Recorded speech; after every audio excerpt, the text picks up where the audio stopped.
Let's go, Josh. MVP. MVP.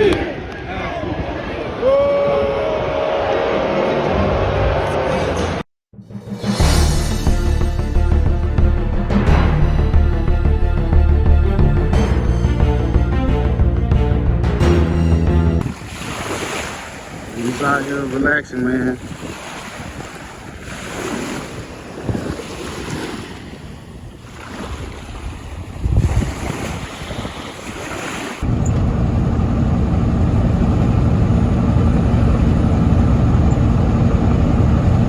What is up, YouTube? We is back, man. We is back with another video, man. It's been 2 weeks.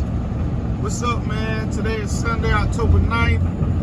I am coming through the back country of Mississippi, about to cross into Arkansas, man. I'm doing a Sunday delivery to Little Rock, Arkansas, into Hot Springs, guys. So let's pull up, let's get into Arkansas, get over to Little Rock. We're gonna take a little 30-minute break, pull our tarps off, and then go to delivery once our break is up. And then I got some shit to tell y'all, and then we're gonna talk about it. So let's get rolling and enjoy the view.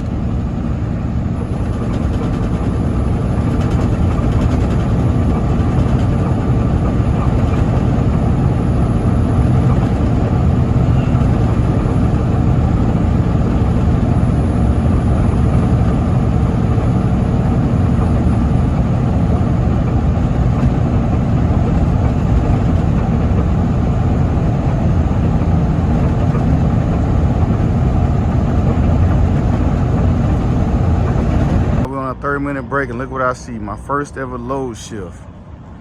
I had to hit the brakes earlier.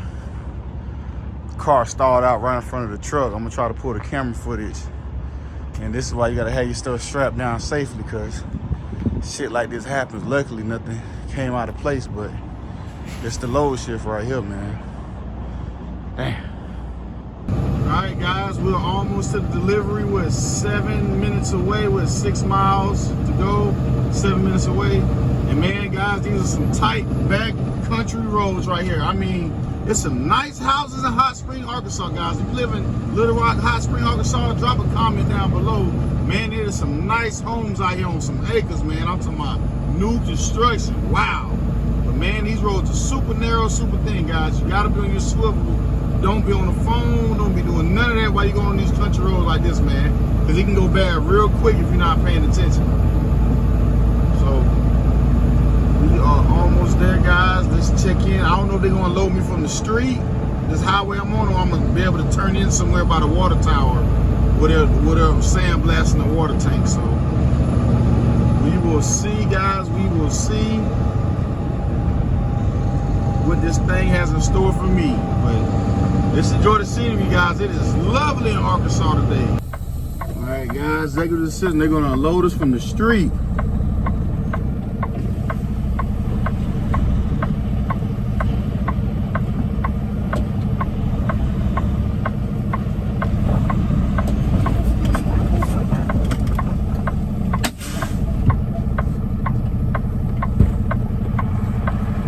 All right, let's get unloaded. Guys, we're gonna load it from the street. We made it. Sometimes this is what you gotta do at these jobs. You gotta get unloaded from the street. I don't know if you can see it. He's right up over there with the load. So he's gonna unload us, because we're going with, this stuff is for a water tank up the hill, which I'm not turning my truck into. So this guy in traffic, and I'll check back in once we finish. All right. Guys, he's unloading us. There's the water tank right there. We got 4 more bags to go. And we up out of here, man. Beautiful day in Arkansas. Go ahead. I'm coming over the lake now in Vista Park. Yeah, I'm already empty. Oh, this is beautiful. Wow. Yep, oh my God. I'm gonna stop and go fishing. I got time too. But go ahead. You say I'm doing the Jackson, Mississippi load.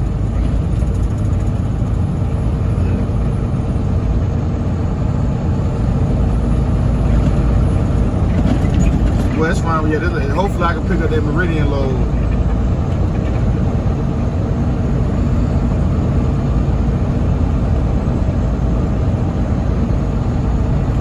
Well, tell I can put Dunkin' Donuts gift card or something. Say, hey, he's sitting in Jackson.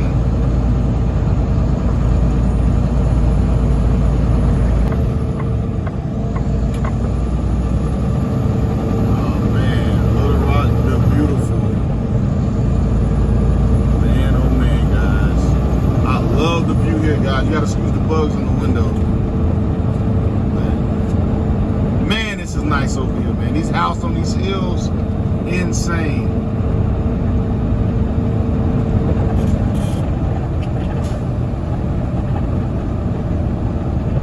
Check out the lake, guys, right in front of us. I don't know if you can see it or not.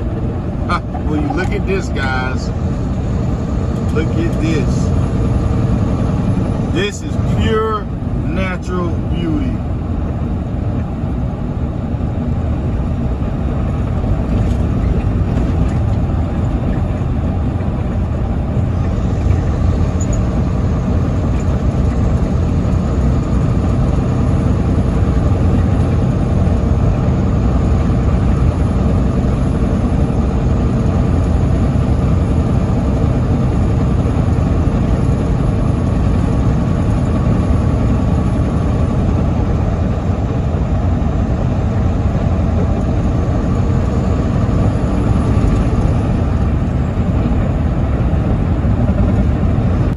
All right, YouTube, we are back. We are in Palestine, Arkansas, man. Shut down for the day. It's about 5:30 and some change, I don't know. And we can move at like 2:28. So we'll get up at like 2 o'clock, get coffee and whatnot. But yeah, man, we finna go out walking, get us some little cardio in, get the blood flowing before we shower and go to sleep. Man, I took a 2-week break, man, from YouTube, maybe 3 weeks, damn near. And I was just chilling out and whatnot. And yeah, my bad. And I was just relaxing, man. I was out traveling, hanging out with the fam, doing nothing crazy, but I just took a break from the YouTube, man. Sometimes you gotta give it a break, man. Just shut down everything. Don't be on social media as much, and just get out and see the world and whatnot. But now we got that out the way. Today's video, guys. Man, we're gonna talk about how a mechanic stole $10,000 from my cousin. Yes, the title of this video is not clickbait. This really happened last week, and he stole $10,000, but my cousin got the money back though. But I'm gonna tell y'all what happened. So check it out, right? So his clutch went out in Kentucky, and so he found a shop. He going there, whoop, he ordered a part. He ordered a part himself because they told him to. And they're like, yeah, it's gonna be about a week. So he staying in Kentucky for about a week. He go get the truck back. I'm just, long story short, he already under a load. He driving down to Orlando. How about, tell me, as soon as he crossed into Florida, the truck started leaking oil. He pulls over, he gets out, he sees all the screws are not put back in right. And they put the damn, like the rear main seal, with a freight line, you're supposed to have a special part. They put it on backwards. He called up there. Guess what they say? Hey, man, how we know you ain't do that?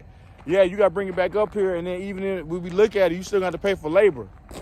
So they took $10,000 from him, tried to deny that they didn't make the mess, and told him if he came back way to Kentucky, mind you, he from Florida too, that he got to bring it way back for them to look at it. So he said, man, y'all crazy, man. This shit leaking oil, man. It's missing screws. Why would I sabotage a $30,000 motor for $10,000 worth of work? He said, that don't even make sense. Yeah, we don't know that you did it. So he hang up the phone. He found a mechanic in Orlando that fixes the problem, finds the problem, and confirms that they put it on wrong. He got it in writing from an ASC diesel mechanic that they put it on wrong. It was nothing the driver could have done because you got to drop the transmission to fix the clutch. Anybody know about diesel know that. So this is the point of this video right here. So let me tell you how he get his money back, right? So he calls back up and said, hey, talk to the mechanic down here. He say, y'all, it's on y'all. So the mechanic talked to that mechanic up there. They still denying it. Like, oh, nah, we ain't do it. So check this out, right? Because my cousin paid with his business credit card, guess what he did? I said, bro, call the bank, get your money back, tell them what happened. They're going to give you all your money back. He calls the bank to the business account department. Guess what happened? They told him what happened. He had all his notes, his time stamp, everything lined up. He only drove 13 hours straight from that mechanic shop. The bank gave him all his money back in full. So, guess what? All that shop had to do was just say, hey, we messed up. We're going to pay for the label. Send us the bill. The label was like $1,300, bro. But since they wanted to deny guilt, they lost $10,000 when they could have just paid $1,300. So the video about today is, if you out here on this road, it don't matter if you in trucking, if you just in business in general, never pay nothing in cash. Never. You know why? Because if something go bad, you can't dispute it. You can't get your money back.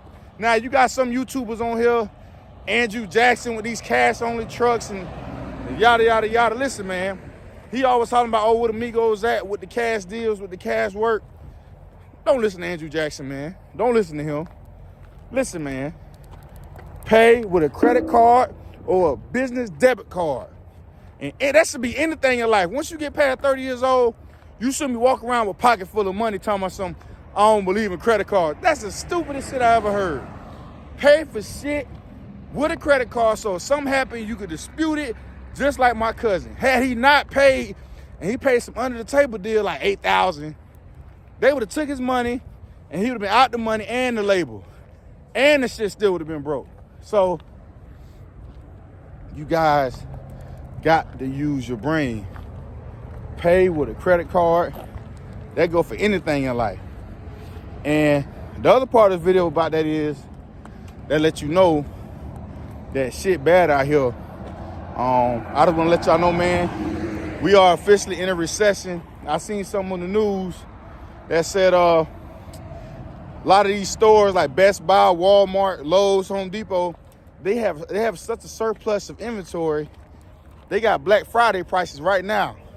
I was in Lowe's yesterday. I'm gonna put the picture up right here. Look how, guess how much these washing dryers they are.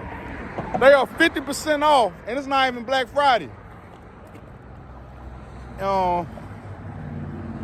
Things are bad, man. These companies are gonna start, I got this cotton stuff up here. These companies are gonna start selling off goods, man. So wait it out. You're gonna find a deal on a lot of stuff.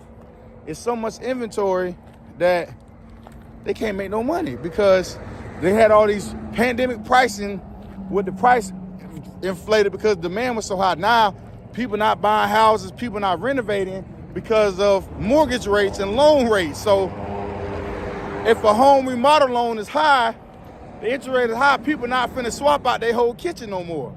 If the mortgage rate is high, people not buying and selling houses.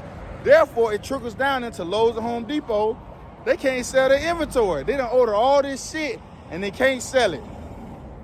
Furthermore, the truck game is still fucked up, guys. Yes, the truck game is still messed up. The brokers feel like they're trying to take it into their hands to drive down the economy like they're the Federal Reserve or something. And trucking is bad, man. It's okay. I ain't gonna say it's bad, all the way bad, but it ain't all the way good, man. And I just want to tell you guys, like, if you're in trucking, always have a plan B or start building on a side hustle outside of trucking. I repeat, have your plan B or build you a side hustle outside of trucking, because we don't know how this shit gonna play out. They talking about the housing crisis is looking worse than '08. And people not paying attention because they so blinded by the fall. because of Instagram and all the social media thing and life is good. Nah, it ain't. When I say have a side hustle is don't wait for shit to go bad to try to find something else to do or to have a second means of income. Have you a backup plan, man. When you're not on that road, what are you doing? You sitting at home? Nah, don't sit at home. Do you a side hustle. You know, wash cars, detail, pressure clean, do handyman work. Go work at Publix. I don't know, work at Walmart. Do something, man. Because right now, you got to be multifaceted with multi-streams of income to be comfortable. Even when shit drops, a shift in wealth is going to change because we're going to have a lot of new wealthy people because there's going to be a handful of people that were buying when shit was on sale in the stock market. You know, you need to be that person to figure out what you're finna do. And, man, and then I just seen Tesla, they started delivering the trucks in December. And I guess it was like 120,000 starting out. Now they like, to the doors like 150K. Let me tell you something, man. They just keep squeezing and squeezing and squeezing and forcing out owner operators, man. Let me tell you something. The mega carriers, they know what they're doing. They driving down the price so that one person with that one truck can't survive. So there's more work for them where they can take it cheaper and they just added more trucks to the fleet because you're going to go drive for them. Listen, man, being a company driver, not bad. But to you owner operators out there, you know, who don't, you know, do what they supposed to do and save their money, you're going to feel the hit. To them lease drivers out there who don't save a chunk of their money every Friday after they do their settlement, man, you better get right, man. This shit real out here, man. I'm gonna tell y'all this. You got to always expect the worst. You know, I got a lot of people that want to go to CDL school and that stuff, but let me tell y'all this. If you can, do not spend your own money on CDL school. I repeat, do not spend your own money on CDL school. If you want to get out here, cool. Like I say, it's not a good time, but it ain't a bad time. CDL could never hurt you. But they have programs. If you're in Texas, Texas has a vocational rehab grant. If you're in South Florida, they got something called Boca Helping Hands down there in Boca Raton. If you're in Broward, Palm Beach, and Miami, the county got grant money. October 1st just passed. Check it out. And you need to figure out what it is that you want to do with your CDL. Do you want to go local or you want to hit the road? So once you figure that out, man, you figure out a game plan on how to get your CDL paid for without you wasting your money. Once you figure that out, shit, you can't lose. So, you know, but that's all I wanted to talk about. Just talking about a bunch of nothing. I'm out here just walking, exercising, you know, out here in Palestine, Arkansas. I'm gonna go back and take me a shower. But you guys be safe. We delivered in Hot Springs Village, Arkansas, right outside of Little Rock. We delivered on a Sunday. We got a jump start to the week. That means we can have us a monster week. And tomorrow we'll hit the ground running. Tomorrow we're heading back to Calera now to pick up a Jackson, Mississippi that I may be able to deliver tomorrow. I should be able to deliver tomorrow. Then after that, we'll go from there. So be safe, and I'll see you on the next one. Yo.